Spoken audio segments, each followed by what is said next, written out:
Здравейте, везнички! Това ще е за следващите 7 до 10 дни. Всички, които са Слънце във Везни, Луна във Везни, Асцендент Везни, Северен възел във Везни, Венера, Меркурий или изтрупване на планети във Везни или в седми дом. Също Луна, Слънце, ако имат в седми дом, също много ще ви резонира.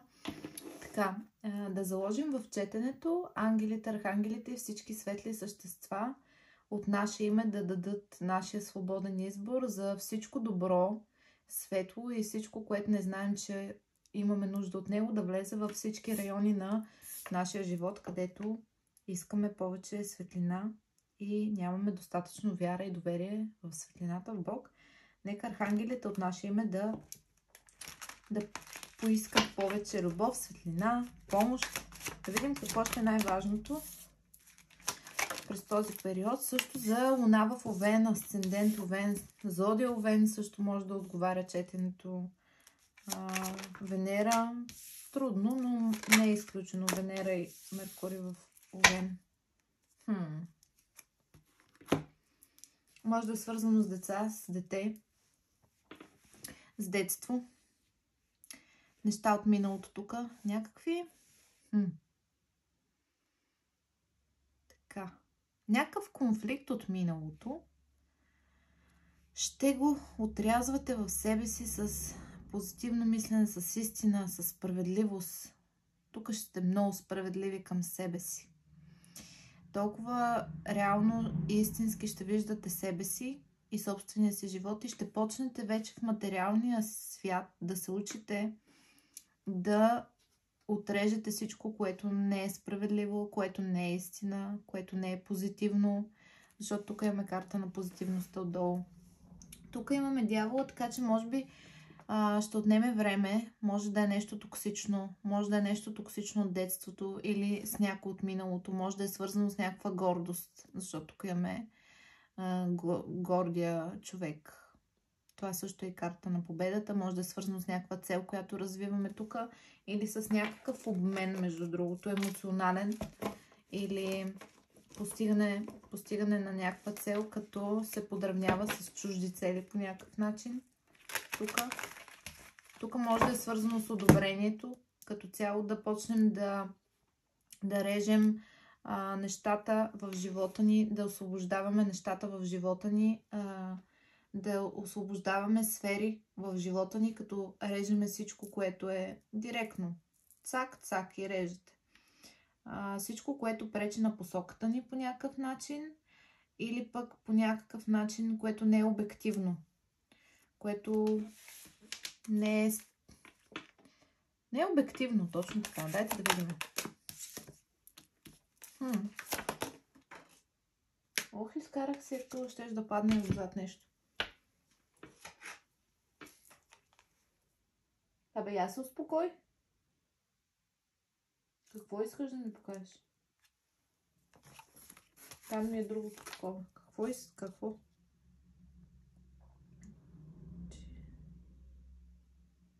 Чистене на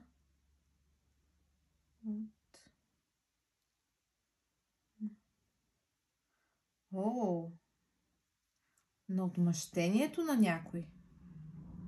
Някой има склонност да отмъщава ли? Това не са хубави работи. Това ли е всичко? Някой има склонност да отмъщава от миналото. Вау! И вие вътрешно някак си сте се освободили от този човек или от тези хора, но външно в момента се учите как да го направите. И в миналото може би имало конфликт. Дори може да имало скандали, някакви разправи. Тук имаме майката, второто, съпругата, нечия майка, нечия съпруга. Майката на децата ви може да бъде.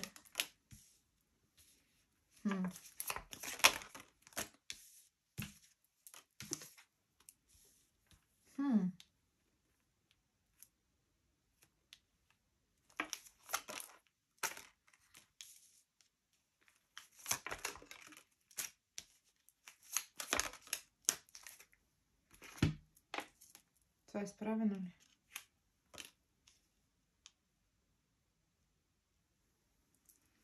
Някак си този човек не ви позволява да видите собствените си нужди. По някакъв начин изобщо не ви дава възможност дори да си помислите да имате собствени нужди. Вау, това е доста токсично, наистина. Кара ви да се съмнявате в себе си. Дори този човек да не присъства активно в живота ви, за някой от вас може да се изрази по този начин, може да присъства в главата ви, защото тук имаме картата на ума, който превърта някакви негативности. Може да е свързано с трета страна, може да е нечия майка, нечия жена, съпруга, може да е нечие дете, примерно. Не знам.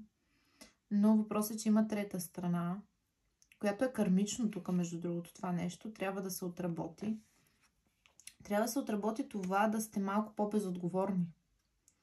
Може би тук отговорностите ви, чувството ви за отговорност, за доблест, за чест, по някакъв начин сякаш пречи на обективността ви и това реално да ги преценявате нещата и да ги виждате истински. Със сигурност тук ще видите определено, че не сте обективни към себе си относно границите си.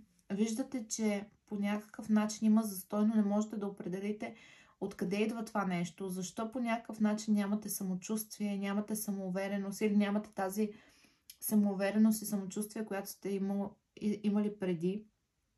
Това е защото, вижте, тук имаме два пъти картите на Зодия Водолей са и двете карти. Тук говорим за освобождение. Тук до голяма степен вие трябва да преоцените свободата си.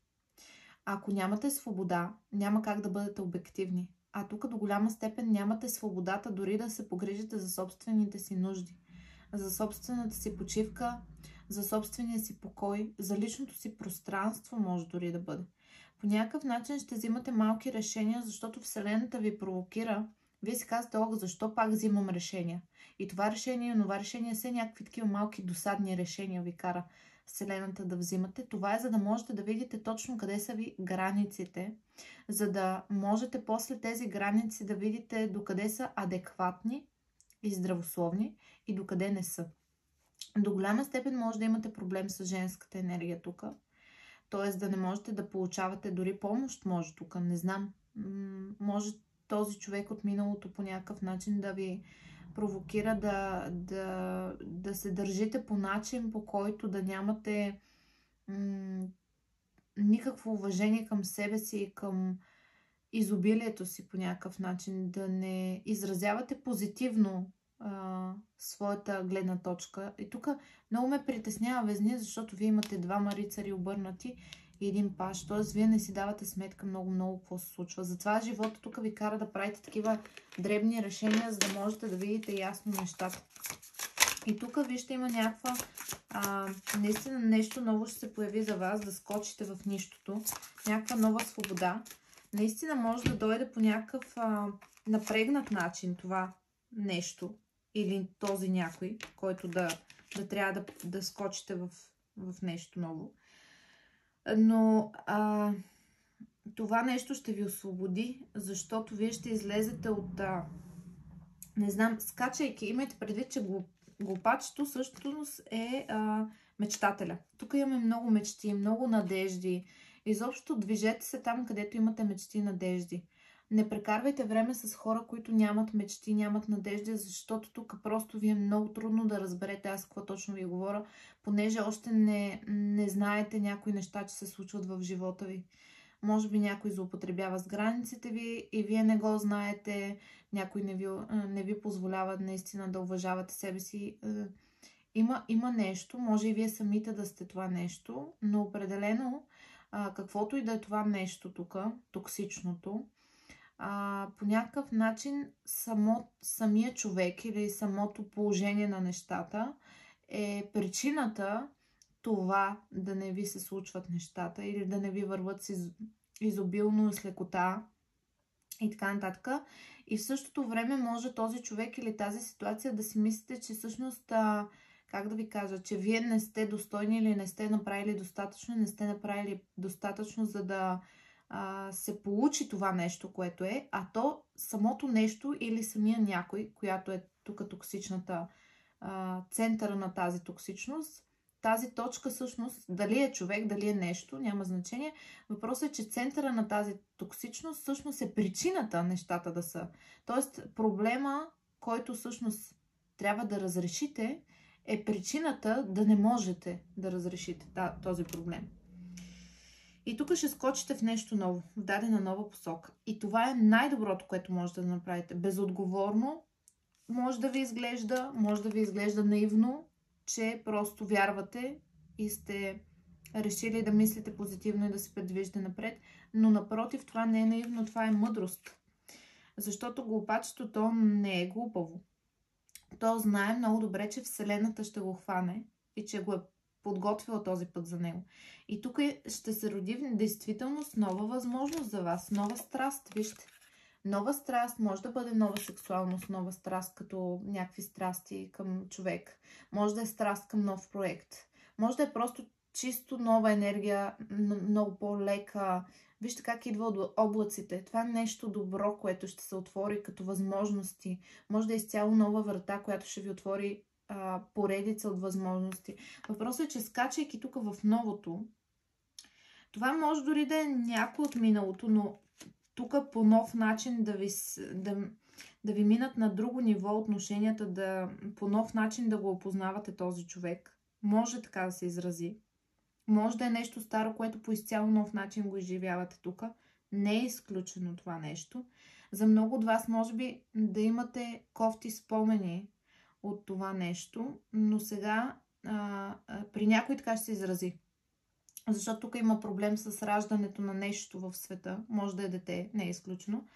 Но до голяма степен това е проблема, всъщност, че в действителност вие преди може да не сте били обективни към това нещо, да не сте виждали много неща и да е трябвало първо да израснете на много нива и сега да ви се дава нов шанс, по изцяло нов начин това нещо да го изживеете, или пък с този човек да го изживеете, или пък този проект да го изживеете, или пък тази сфера.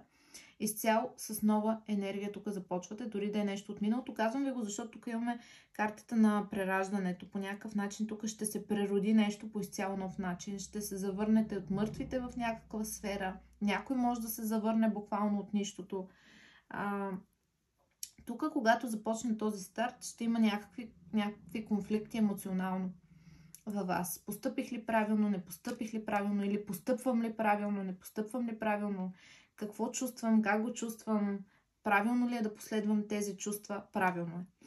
Правилно е, защото тук определено единственото, което горе-долу ви е съзнателно и ви е правилно, е чувствата, които изпитвате към себе си.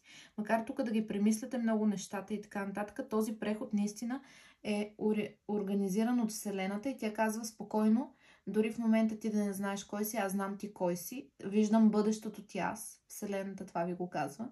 И ще те хвана. Не се притеснявай. Подготвил съм това нещо. Трябва да се довериш на емоциите си, защото аз ти пращам чрез интуитивни усещания къде ти е посоката.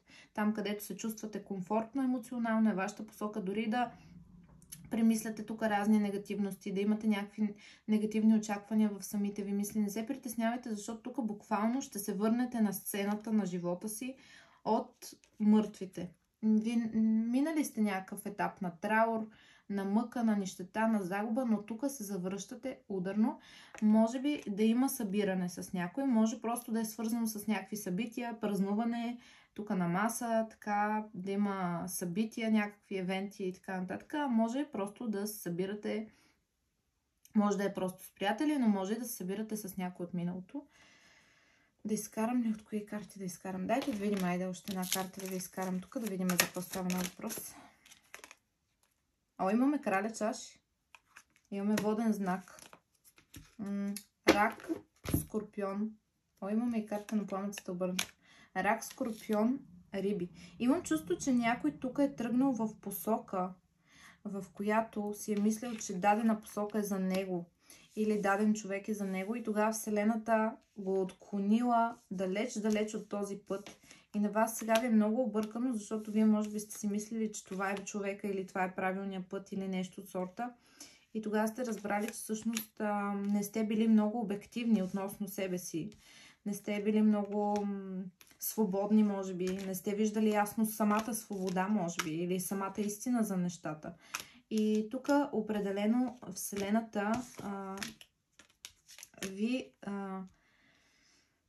променя ви цялата игра и затова ви кара тук да скочите в нищото, за да можете да видите, защото как ще преживеете изцяло нови усещания. Това е изправено ли е?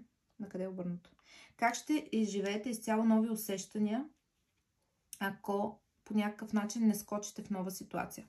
Тук имаме магиосника от миналото, така че може да се освобождавате от някакви манипулации от миналото и да изграждате някаква стабилна емоция в себе си, или по-скоро стабилно да изграждате стабилен подход към здравословен, как да се изразя, към един здравословен начин на живот на ниво емоции. Да позволявате хора само, които ви зареждат емоционално, подкрепят ви емоционално, уважават емоциите ви, провокират у вас да уважавате техните и виждате как всъщност тук градите емоционално. Със сигурност тук по-скоро, ако не се завръща някой от миналото, с когото да градите емоционално и който по принцип с него или с нея сте градяли емоционално, по-скоро сега вие се завръщате на сцената на живота и привличате вече хора. Но някак си вече от опит, по някакъв начин, тук виждате лошия си опит и това ви дава правилна перспектива как да се придвижвате към хора, които наистина мислят доброто на емоциите ви, на чувствата ви, не само на другите нива. Защото тук сте оценили колко е важно това нещо. Дайте да видим от тези карти. Ви ги избрах за вас. Аз решавам да разбера какво значение имам в живота на двама души.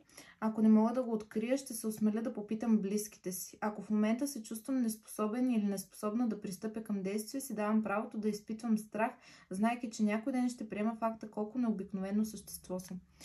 Ами да, по-скоро тук до голяма степен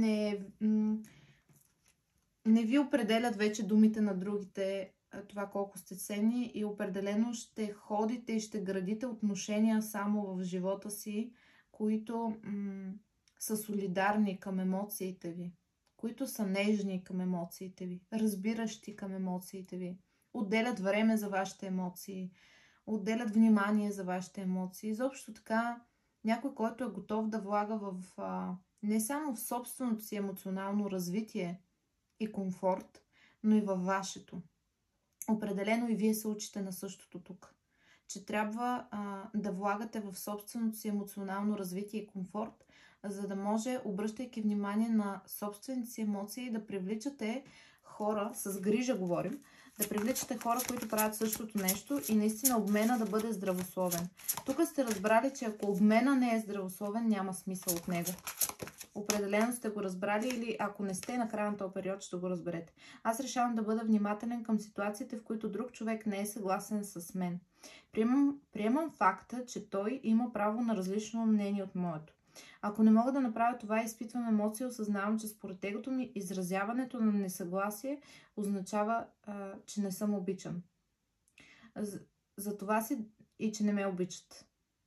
И означава да не обичаш. Затова си давам правото за момента да зависи от мнението на другите, за да се чувствам обичан. Изоставяне. Тук със сигурност вие доста сте еволюирали и сте разбрали, че това, че някой не е съгласен наистина с неща, които казвате, не означава, че не ви обича.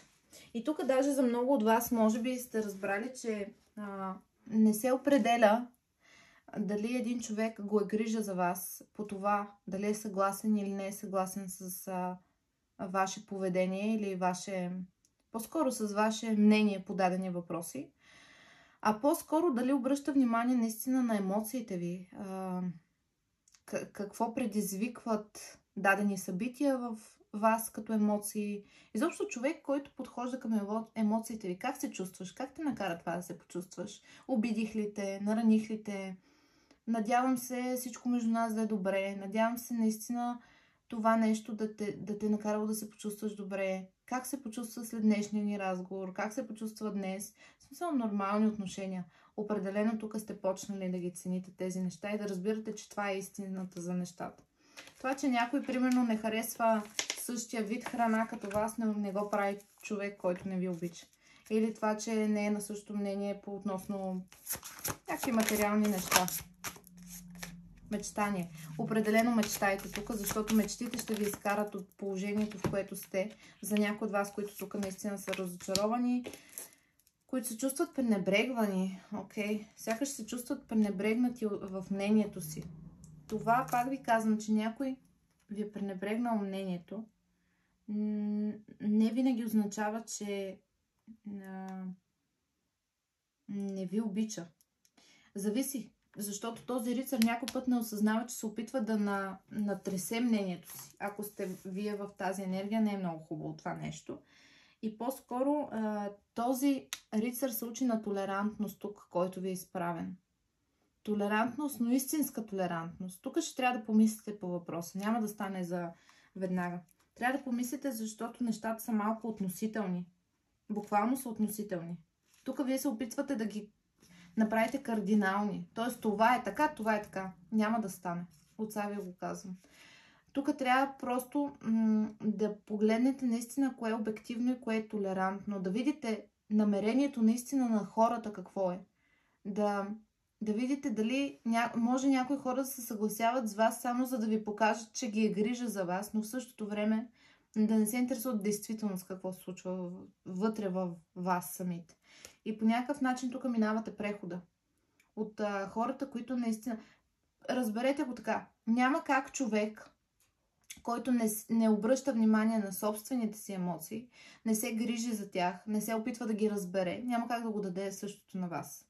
И съответно, един човек, който по никакъв начин... Човек, който пренебрегва себе си, който в кавички слагам, повтарям в кавички, не е егоист, който е раздаващ се, но за сметка на себе си. Такъв човек, той не уважава себе си и няма как да уважи друг човек. Така че по-скоро обърнете се към хората, които може да ви изглеждат малко егоисти, но пък в крайна сметка те ценят емоциите си и ценят и чуждите емоции, така както не биха наранили себе си емоционално, така не биха наранили и друг човек. Защото знаят какво значи болката. Ще разбереш по-ясно нашите послания, ако мечтаеш по-често. За да чуеш съветите ни, се отпусни и отвори ума си, без да контролираш мислите си. Просто отбелязвай всяко чувство, образ или идея, сякаш гледаш филм. Това е основата на всяко творчество. Ангелите ви изпращат тази карта, защото искат да бъдат отворени и възприемчиви към новите идеи. Да бъдете отворени и възприемчиви към новите идеи. За вас е важно... Да, тук между другото е рицаря, който се придвижва с приемане на информация отвън. Той проучва въпроса, той търси информация. В неговата глава влиза информация, за да може да пробие. Такава му е схемата. Докато този рицар, когато е изправен, тук имайте предвид, че той не е, т.е. вие не го правите правилно и не осъзнавате. Хем не осъзнавате, хем го правите неправилно, но тук ще видите разни разминаваници с действителността или може би с истината, може би по-скоро разминаване с действителността. Ще видите, че тук чрез натискане няма да стане. По-скоро тук схемата ви е да пробиете с проучване нещата. Трябва да се информирате, трябва да задавате въпроси, трябва да експериментирате. Не конкретно за някой човека като цяло за тази тема. Кое е обективното, кое е справедливото, кое е баланса на тези теми, които говорим.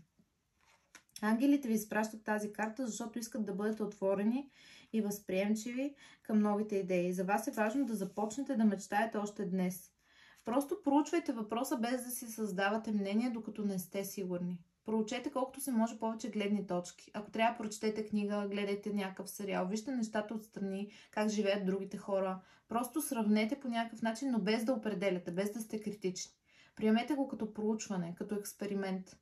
Да кажем 100 човека проучете и вижте кой как разсъждава и тогава вижте кое е най-обективното, кое е най-свободното, кое ви дава най-много свобода. Така ще ви хрумнат прекрасни, вдъхновяващи идеи. Не контролирайте и не се старайте да правите нещо. Просто следвайте естествения ход на мислите си, защото те ще ви отведат на място, откъдето ще виждате нещата по нов начин. Записвайте идеите си в специален дневник и попитайте ангелите си какво да предприемете, за да превърнете мечтите си в реалност. Направете каквото ви кажат, без да отлагате. Аз ви съветвам, между другото, да си записвате. Примерно на телефона си отворете тези бележките, които са, и си записвайте някъде, където никой няма да ви го гледа. И си запишете. Днес се случи еди какво си. Останах с еди какво си убеждение. Изчакайте няколко дни и го прочетете. След няколко дни ще видите как ще имате коренно различна гледна точка, която вече не сте толкова афектирани, когато по някакъв начин са се развили нещата и ви имате по-добра перспектива за нещата. И вижте къде сте свръхреагирали афектирано или пък сте го приели твърде лично. Може не е изключено да ги приемате твърде лично нещата. Просто следвайте естествения ход на мислите си, защото те ще ви отведат на място, откъдето ще виждате нещата по нов начин. Записвайте идеите си в специален дневник, така. И попитайте ангелите си какво да предприемете, за да превърнете мечтите си в реалност. Направете каквото ви кажат, без да отлагате. Бъди готова да приемеш новите възможности. Позволи си големи мечти, абсолютно. Тук със сигурност работите за скачане в нови територии. Така че не се притеснявайте да скачате в неща, в които сте новобранец, защото тук ще бъдете новобранци. Но по този начин ще постигнете, ще отворите изцяло нова територия, на която да творите. Позволи си големи мечти, позволи си да се отпуснеш и да се освободиш от ненужните неща. Опитай нещо ново, за което винаги си мечтала. Използвай метода мозъчна буря върху себе си и върху други хора за нови идеи.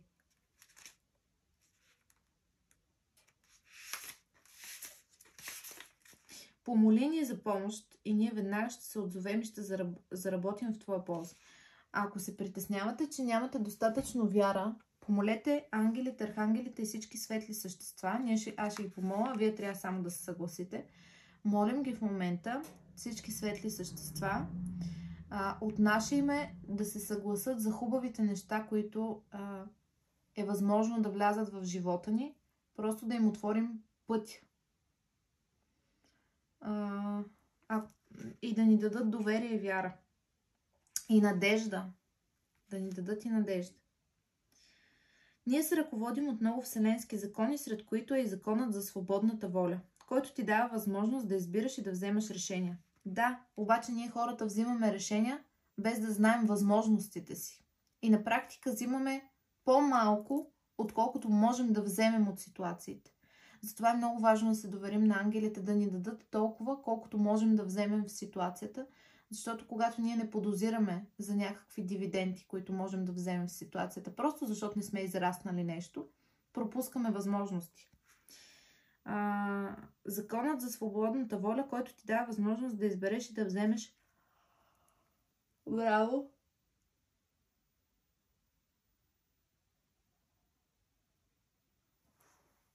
Извинявам се, но браво! Отворихте се тук. Законът за свободната воля, който ти дава възможност да избираш и да вземеш решение. Затова търпеливо чакаме да се обърнеш към нас.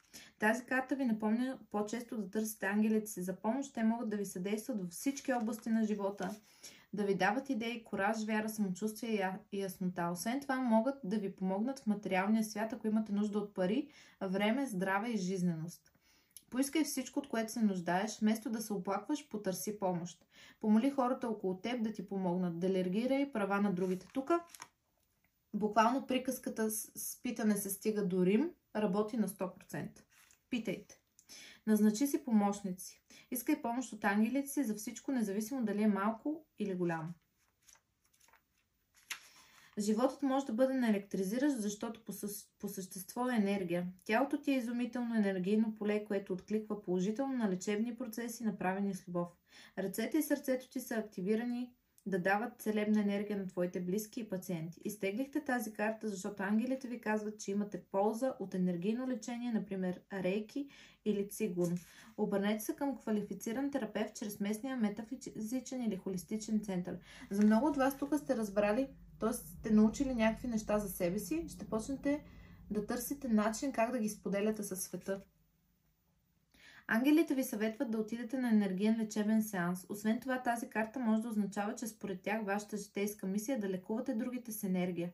Ако вече имате такава подготовка, карта показва, че сте много добри в тази област. Ако не, ангелите ви препоръчват да се запишете на такива курсове. В началото, когато аз започнах, не оценявах информацията. Обаче, в най-трудните ми моменти, когато наистина ми е било безнадежно, се появява някой човек от нищото и ми казва за някаква книга. И аз я взимам. И тази книга ми обръща с живота.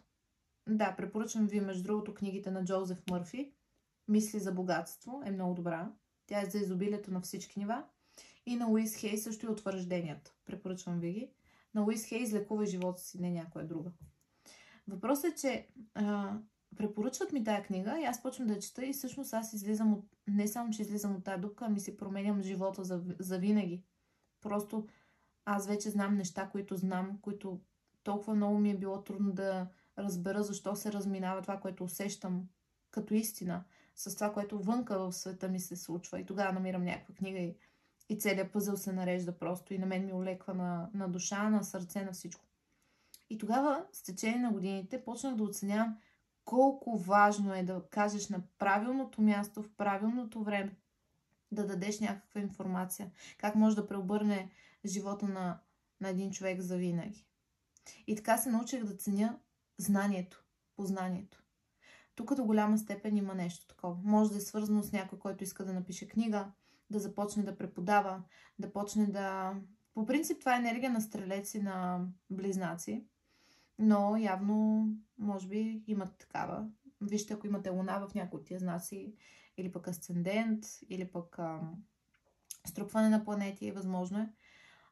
Въпросът е, че тук до голяма степен може живота да ви принуждава да се справяте с тези неща, за да оцените информацията и познанието като цяло и знанието, за да почнете да го преподавате със същата страст. За някой от вас наистина има нещо такова тук.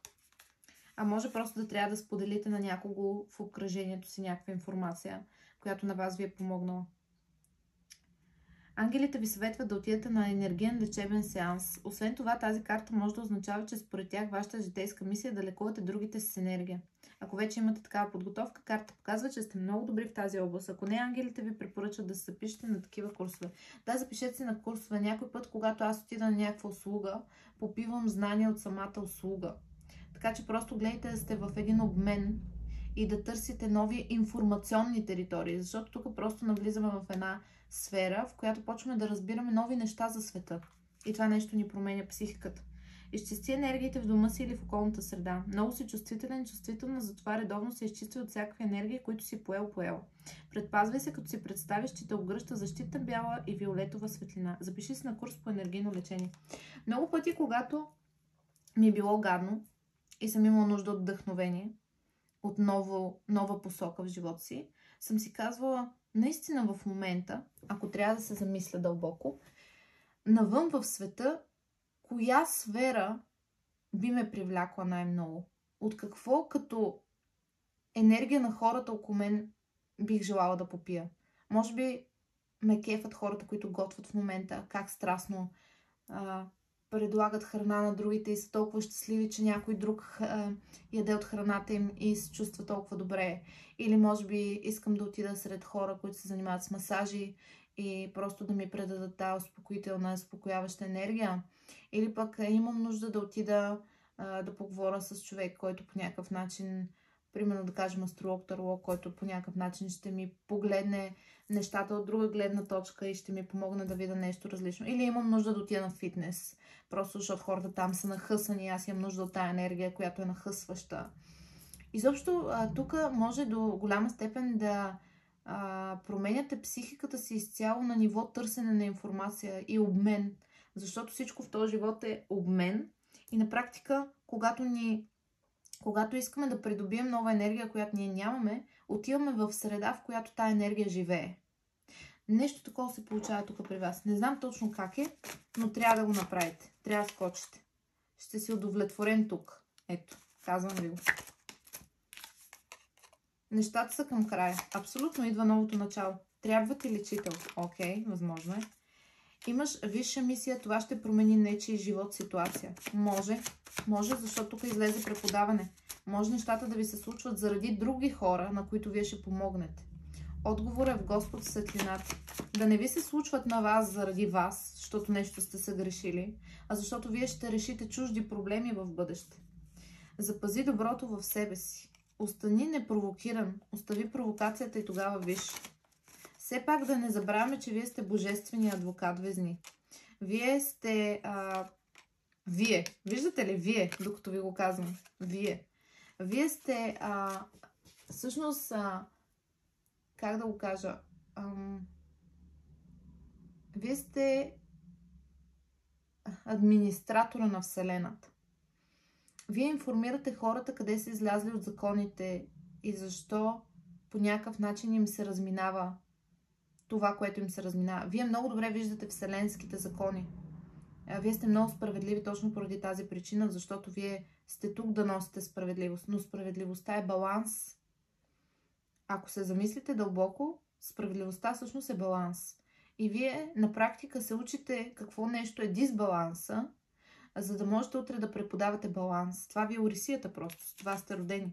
Твоето място е тук. Огледай се в ситуацията и виж спиралите, процесите, които се показват от всички сфери под различна форма.